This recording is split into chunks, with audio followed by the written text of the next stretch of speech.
अपने इस online channel geography with सुमन में आप सभी का वेलकम करती हूँ। आइए आज हम लोग हमारे इस वीडियो के माध्यम से स्टडी करते हैं उत्तरी अमेरिका महाद्वीप के खनिज संसाधनों के बारे में। यानी जैसा कि पिछले वीडियोस में हम लोग पढ़ते आ रहे हैं उत्तरी अमेरिका की रीजनल स्टडी या हम कहेंगे प्रादेशिक अध्ययन, जिसमें हम लोगों ने उत्तरी अमेरिका के बारे में उसका परिचय, उसके भौतिक विभाग, उसके अपवाह तंत्र, उसकी जलवायु, मृदा, प्राकृतिक वनस्पति के बारे में हम लोग अध्ययन कर चुके थे। और आज हम लोग देखते हैं कि उत्तरी अमेरिका महाद्वीप में खनिज संसाधन कौन कौन से या किस स्थिति में पाए जाते हैं। तो सबसे पहले हम बात करते हैं कि उत्तरी अमेरिका महाद्वीप जो है वो खनिज एवं ऊर्जा संसाधन दोनों की दृष्टि से ही समृद्ध है। यानी यहाँ खनिज और ऊर्जा संसाधन अच्छी मात्रा में पाए जाते हैं और इनकी अच्छी मात्रा ही उत्तरी अमेरिका महाद्वीप में स्थित देश यूएसए और कनाडा को विशेष रूप से जो है वो एक समृद्ध या हम कहें कि एक प्रगति पथ पे चलने वाले देश बनाए हुए हैं। अगर यहाँ के उत्तरी अमेरिका महाद्वीप के खनिज भंडारों के बारे में हम लोग बात करते हैं तो इसमें आता है ग्रेट लेक्स के उत्तर में कनाडियन शिल्ड। जैसा कि आप नक्शे में देख पा रहे हैं, ग्रेट लेक्स या बृहद झीलें या हम कहें कि महान झीलें या हम कहें कि अंगुलियाकार जो झीलें हैं उनके उत्तर में कनाडा शिल्ड का क्षेत्र, जहाँ की मुख्य रूप से जो खनिज प्राप्त किया जाता है वो प्राप्त किया जाता है लोहा, कोयला। इसके अलावा यहाँ के इस क्षेत्र के अलावा अपलेशियन पर्वतमाला यानी उत्तरी अमेरिका महाद्वीप में यूएसए में फैली हुई अपलेशियन पर्वतमाला या हम कहेंगे उत्तरी अमेरिका महाद्वीप के पूर्वी तट पे फैली हुई अपलेशियन पर्वतमाला, जहाँ अगर हम देखें कि कौन कौन से खनिज आते हैं तो कोयला है, लोहा है, वो विशेष रूप से अपलेशियन पर्वतमाला में यहाँ पाया जाता है। इसके अलावा आता है पश्चिमी पर्वतीय प्रदेश या हम कहें कि रॉकीज पर्वतमाला की श्रेणी जहाँ विस्तृत है। वहीं उत्तरी अमेरिका महाद्वीप में खनिजों का भी भंडार है। चाहे हम कोयले के बारे में बात करें, चाहे हम लोहे के बारे में बात करें, चाहे तांबे के बारे में, चांदी, सोना, यूरेनियम, ये विशेष रूप से कहाँ पाए जाते हैं? पश्चिमी पर्वतीय प्रदेश में पाए जाते हैं। तो ये तो हो जाता है संपूर्ण उत्तरी अमेरिका महाद्वीप के बारे में कौन कौन से ऐसे क्षेत्र हैं या कौन कौन से क्षेत्र हैं जहाँ खनिज संसाधन पाए जाते हैं। आइए अब हम अध्ययन करते हैं पर्टिकुलर देश को लेकर के या हम कहें कि हम पर्टिकुलर कोई भी संसाधन को लेकर के इनके क्षेत्र और इनके उत्पादक भंडारों का हम लोग अध्ययन करते हैं। सबसे पहले हम देखते हैं लोहा। खनिज संसाधनों में नंबर 1 लोहा। और लोहे में अगर हम देखें कि उत्तरी अमेरिका महाद्वीप में संयुक्त राज्य अमेरिका यानी यूएसए के लोहा उत्पादक क्षेत्रों के बारे में बात करें तो संपूर्ण विश्व में यूएसए जो है वो लोहा उत्पादन की दृष्टि से अपना महत्वपूर्ण स्थान रखता है। यानी संयुक्त राज्य अमेरिका जो है वो विश्व के उत्पादन का लगभग 2010 में 4.1% जो है वहाँ लोहा का उत्पादन किया गया था। ये बात है सन 2010 के आंकड़ों के अनुसार। और इसके साथ ही यहाँ लोहा इस्पात का निर्माण भी क्या है उच्च स्तर पे किया जाता है। इसके कारण लोहा जो खनिज संसाधन है वो इनके लिए क्या है, एक महत्वपूर्ण खनिज संसाधन हो जाता है। आइए अब हम देखते हैं कि यूएसए के लोहा उत्पादक क्षेत्र कौन कौन से हैं। तो नंबर 1 आता है सुपीरियर झील प्रदेश। कौन सा क्षेत्र है? सुपीरियर झील प्रदेश। सुपीरियर झील प्रदेश। इसके बाद अगर हम देखते हैं तो सुपीरियर झील के अलावा दक्षिणी पूर्वी प्रदेश यानी अलाबामा, जॉर्जिया, टेनेसी, ये राज्य है जो कि यूएसए के दक्षिण पूर्व की ओर फैले हुए हैं, तो वो आ जाता है नंबर 2 दक्षिणी पूर्वी प्रदेश।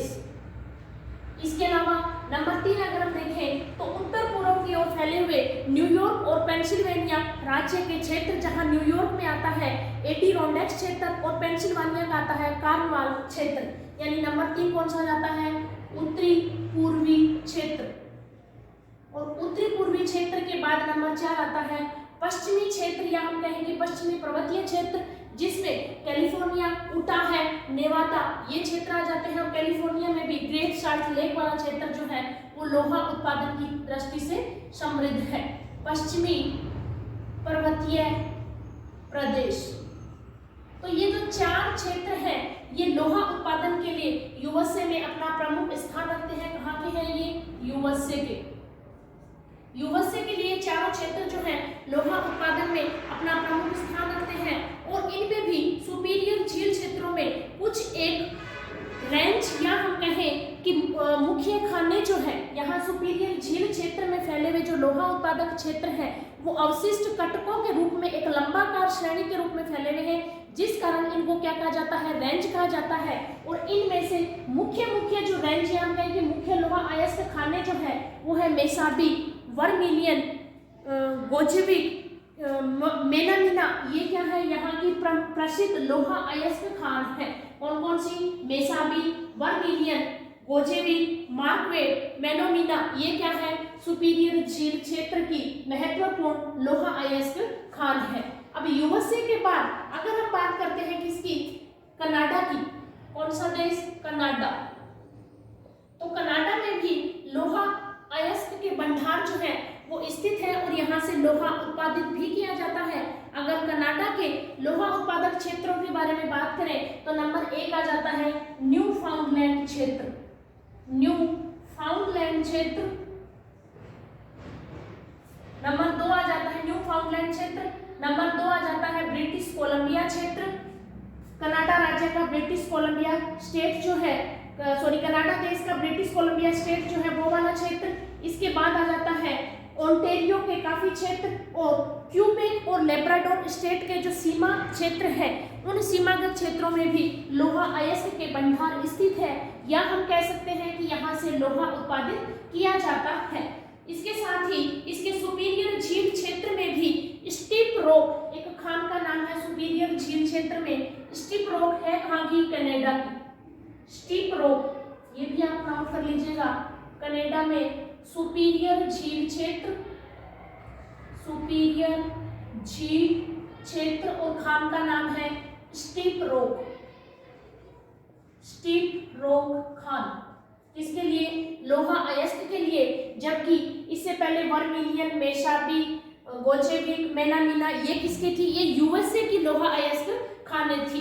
तो ये हो जाते हैं कनाडा के लोहा अयस्क क्षेत्र, ब्रिटिश कोलंबिया, न्यू फाउंडलैंड क्षेत्र, ओंटेरियो के भाग जिसमें ओंटेरियो के अलावा क्यूबेक और लेब्राडोर की सीमा पे, और सुपीरियर का भी क्षेत्र, सुपीरियर झील क्षेत्र का क्षेत्र जिसमें मैंने आपको खान बताई स्टीप रॉक। अब हम बात करते हैं लोहे के बाद तांबा, यानी खनिजों में तांबे का स्थान भी अपना क्या है, एक महत्वपूर्ण स्थान है, जहां हर लोहा इस्पात उद्योग में तांबे का भी उपयोग किया जाता है। और विश्व का 1.34% तांबा जो है, विश्व का 1.34% तांबा उत्पादन कहाँ से होता है? यूएसए से होता है। यानी इस प्रकार हम कह सकते हैं कि यूएसए जो है वो विश्व में तांबा उत्पादन में भी अपना महत्वपूर्ण स्थान रखता है। अगर हम इसके तांबा उत्पादक क्षेत्रों के बारे में बात करते हैं तो आ जाता है एरिजोना, जहां कुल तांबा उत्पादन का 50% तांबा उत्पादन किया जाता है। कौन सा स्टेट? यूएसए का एरिजोना स्टेट। इसके अलावा उटाह स्टेट, इसके अलावा नेवादा स्टेट, इसके अलावा मोंटाना स्टेट। यानी ये स्टेट जो है यूएसए के प्रमुख तांबा उत्पादक क्षेत्रों में आते हैं। फिर से मैं रिवाइज कर रही हूँ, एरिजोना, नेवादा, मोंटाना और उटाह स्टेट जो है वो यूएसए के प्रमुख तांबा उत्पादक क्षेत्र है। अगर यूएसए के बाद हम बात करते हैं किसकी? कनाडा के तांबा उत्पादक क्षेत्रों की, तो उसमें आ जाता है तांबा उत्पादक क्षेत्रों में आप देख रहे हैं नक्शे में यहाँ स्थित सटबरी क्षेत्र। कौन सा क्षेत्र? सटबरी क्षेत्र और फ्लिक फ्लोन क्षेत्र जो है वो विशेष रूप से तांबा उत्पादक क्षेत्र है। कहाँ का? कनाडा का। ध्यान में रखिएगा, सटबरी क्षेत्र और फ्लिक फ्लोन क्षेत्र किसके लिए? तांबा उत्पादक के लिए। कहाँ का? कनाडा का। इसके बाद हम बात करते हैं जस्ता, यानी यहाँ तांबा उत्पादक क्षेत्र जो है उनमें भी सबसे बड़ा है सटबरी क्षेत्र जो कनाडा में स्थित है और यहाँ का सबसे बड़ा तांबा उत्पादक क्षेत्र है। अब हम बात करते हैं नंबर 3 जस्ता। नंबर 3 जस्ता। अगर हम बात करते हैं जस्ता, संपूर्ण उत्तरी अमेरिका महाद्वीप में जस्ता जो उत्पादन किया जाता है उसका भी अपना महत्वपूर्ण स्थान है। और जस्ता उत्पादन में हम देखते हैं कि यूएसए की बजाय कनाडा में जो है स्टेट ज्यादा तांबा उत्पादन करते हैं, जस्ता उत्पादन करते हैं, या हम कहें कि जस्ता उत्पादक क्षेत्र जो है वो कनाडा के ब्रिटिश कोलंबिया, इसके अलावा मैनिटोबा, सस्केचुआन, इन प्रांतों में क्या है? जस्ता उत्पादन, या हम कहें कि जस्ते के भंडार है। यानी ब्रिटिश कोलंबिया, मैनिटोबा, सस्केचुआन और न्यूफाउंडलैंड का भी बुचांश प्रांत, न्यूफाउंडलैंड का भी बुचांश प्रांत ये मैंने इसमें शो भी किया हुआ है। और इसके अलावा क्यूबेक, क्यूबेक जो राज्य है उसका जो पश्चिमी भाग है उसमें अतिबीबी झील, झील का नाम है क्या है, झील का नाम है अबीतिबी झील क्षेत्र, अबीतिबी झील क्षेत्र कहाँ का, पश्चिमी क्यूबेक प्रांत में है अबीतिबी झील क्षेत्र। इसमें तांबा उत्पादन में, और कौन से देश में, कनाडा में। अब बात करते हैं नेक्स्ट खनिज जो आता है सोना, यानी जहां लोहा, तांबा, जस्ता का उत्पादन किया जाता है वहीं उत्तरी अमेरिका महाद्वीप में सोना भी उत्पादित किया जाता है। और सोना उत्पादन में अगर हम देखें तो कैलिफोर्निया के युवा क्षेत्र, सोना उत्पादन ये राउंड शेप जो दी हुई है जहां जहां सिंगल दिया हुआ है वहां कैलिफोर्निया के युवा क्षेत्र, ग्रेट साल्ट लेक क्षेत्र, ब्लैक हिल्स क्षेत्र, ये कहाँ के हैं, यूएस देश के यानी संयुक्त राज्य अमेरिका के, उनसे कैलिफोर्निया राज्य के ये क्षेत्र है। और कैलिफोर्निया के अलावा अगर हम देखें तो सोना उत्पादक क्षेत्रों में आ जाता है अलास्का और न्यू मैक्सिको, एरिजोना, कोलोराडो और नेवादा में भी, यानी सोना उत्पादन जो है वो अलास्का में भी किया जाता है, कैलिफोर्निया के अलावा अलास्का में भी किया जाता है, एरिजोना में भी किया जाता है, उटाहा में भी किया जाता है और कोलोराडो प्रदेश में भी किया जाता है यूएसए में। जबकि अगर हम सोना उत्पादन में बात करते हैं कनाडा की, कि कनाडा में सोना उत्पादक क्षेत्र कौन से हैं, तो उसमें भी फ्लिन फ्लोन क्षेत्र, कौन सा क्षेत्र, फ्लिन फ्लोन क्षेत्र, जो कि तांबा उत्पादन के लिए भी प्रसिद्ध है। और इसके साथ ही येलोनाइफ सिटी, जो कि आगे मैं आपको बताऊंगी कि यूरेनियम उत्पादन में भी येलोनाइफ सिटी का स्थान आता है, तो सोना उत्पादन में भी येलोनाइफ सिटी। और इसके साथ ही कौन सा क्षेत्र, ब्रिटिश कोलंबिया, ब्रिटिश कोलंबिया में भी सोना उत्पादन किया जाता है। कौन से देश की बात कर रहे हैं, कनाडा। अब हम बात करते हैं सोने के बाद चांदी की। उत्तरी अमेरिका महाद्वीप में जहां सोना, तांबा, जस्ता, लोहा उत्पादित किया जाता है, वहीं उत्तरी अमेरिका महाद्वीप में चांदी के भी भंडार स्थित है, या हम कहें कि चांदी का उत्पादन भी किया जाता है। और चांदी उत्पादन में कनाडा में आता है ब्रिटिश कोलंबिया क्षेत्र, कौन सा क्षेत्र, ब्रिटिश कोलंबिया क्षेत्र। और वही तांबा उत्पादन या सोना उत्पादन वाला भाग फ्लिन फ्लोन क्षेत्र, कौन सा क्षेत्र, फ्लिन फ्लोन क्षेत्र। फ्लिन फ्लोन से तांबा भी उत्पादन किया जाता है, फ्लिन फ्लोन से सोना और चांदी भी उत्पादन किया जाता है। और इसके साथ ही ब्रिटिश कोलंबिया कनाडा के मुख्य चांदी उत्पादक क्षेत्र है। जबकि इसके अलावा पूर्वी कनाडा में जो है वो ओंटारियो और न्यू फाउंडलैंड, यानी फ्लिन फ्लोन क्षेत्र जो कि ओंटारियो में राज्य में स्थित है और न्यू फाउंडलैंड क्षेत्र से भी चांदी उत्पादन की जाती है। और कनाडा के अलावा यूएसए की अगर हम बात करें तो मैक्सिको पठार, ये क्षेत्र कौन सा आ जाता है, मैक्सिको पठार। और मैक्सिको पठार में एक महत्वपूर्ण खान है चिहुआहुआ खान, कौन सी, चिहुआहुआ खान। और चिहुआहुआ खान किसके लिए प्रसिद्ध है, चांदी उत्पादन के लिए या चांदी भंडार के लिए प्रसिद्ध है। यानी मैक्सिको पठार से चिहुआहुआ खान से चांदी का उत्पादन किया जाता है। अब हम चांदी के बाद देखते हैं यूरेनियम, यानी यूरेनियम एक परमाणु ईंधन होता है और यूरेनियम के उत्पादन में भी उत्तरी अमेरिका महाद्वीप का अपना महत्वपूर्ण स्थान है। यानी यूरेनियम क्या होता है, परमाणु ईंधन, परमाणु ईंधन होता है।